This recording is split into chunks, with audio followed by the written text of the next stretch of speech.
देवाचे राज केवल एक बी ताच्या चढ देवाचे राज त्या ओंपलेल्या बियाची काणी.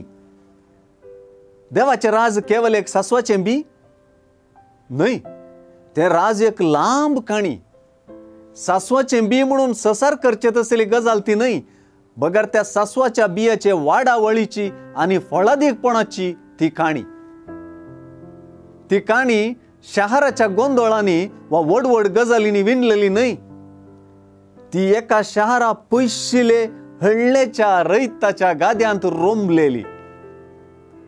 ते काणयेच्या पाडतळच काणयेचो सार जाल्यारय जालो. एका खिणा भितरली गजाल नाही ती. ती काणी आमसराची नाही, बगर ती विशेष सोसणीकायेची. ती बी ओंपून ते किरलल्लें पळोवन, ते रातांनी दीस वाडलेलें पळोवन, व्हड जाल्लें पळोवन आनी आपणे पळयता पळयता आपलेच ताकी फळां बरीत जावचें असर्ये पळोवची प्रक्रिया. सासवाच्या बियाचें ल्हानपण मानून घेवन अंतराळाच्या सुकण्यांनी येवन त्या झाडांतावन उदेल्ल्या जैत फांट्यांचेर घोंटेर बांदच्यांतलें व्हडपण पळोवन अजाप जावची प्रक्रिया.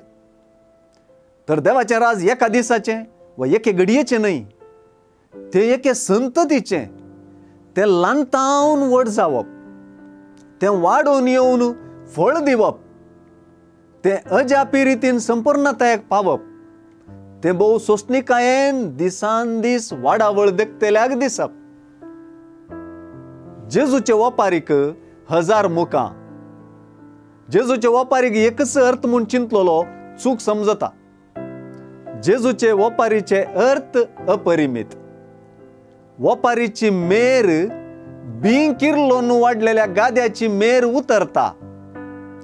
ह्या 1000 अर्थांतलो आज एक अर्थ घेवचो तर देवाचें राज मेस्चेंच वाडावळींत.